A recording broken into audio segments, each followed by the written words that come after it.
एक OTP share किया या किसी अनजाने लिंक पर क्लिक किया, अगले ही सेकंड एक मैसेज आया और आपका अकाउंट खाली हो जाता है। आपके पूरे साल की मेहनत की कमाई एक झटके में गायब। इस वक्त दिमाग सुन्न पड़ जाता है, कुछ समझ नहीं आता क्या करें। ज़्यादातर लोग घबराकर बैंक की तरफ भागते हैं, लेकिन रुकिए, बैंक जाने से पहले आपको एक ऐसा काम करना होता है जो गोल्डन आवर्स में अगर आपने किया तो आपका पूरा पैसा बच सकता है। अगर आपने अगले ही कुछ मिनट में सही एक्शन लिया तो आपका 100% पैसा वापस मिल सकता है। आज मैं आपको बताऊंगा वो लीगल और टेक्निकल प्रोसेस जो फ्रॉड होने के तुरंत बाद फॉलो करना चाहिए। रील को सेव कर लीजिए, बहुत कमाई।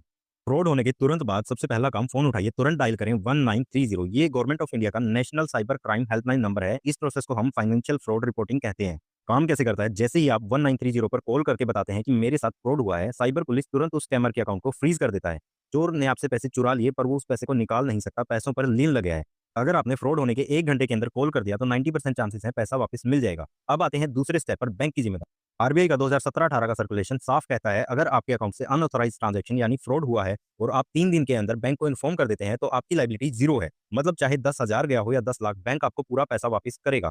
प्रोसेस क्या है? सबसे पहले 1930 पर कॉल करने के बाद cybercrime.government.in पर कंप्लेंट रजिस्टर करें। उसके बाद उस कंप्लेंट की कॉपी लेकर तुरंत बैंक मैनेजर के पास जाएं। फिर रिटर्न में डिस्प्यूट फॉर्म भरें और रिसीविंग लें। लेकिन अगर बैंक मैनेजर बोले आपने ओटीपी खुद दिया है, हम कुछ नहीं कर सकते, तो डरना नहीं है। उन्हें बोलो सर, आरबीआई की गाइडलाइन के हिसाब से अगर मैंने 3 दिन में रिपोर्ट किया है तो मुझे रिफंड मिलना चाहिए। अगर आप नहीं सुनेंगे तो मैं आरबीआई बैंकिंग ओबड्समैन में शिकायत करूंगा।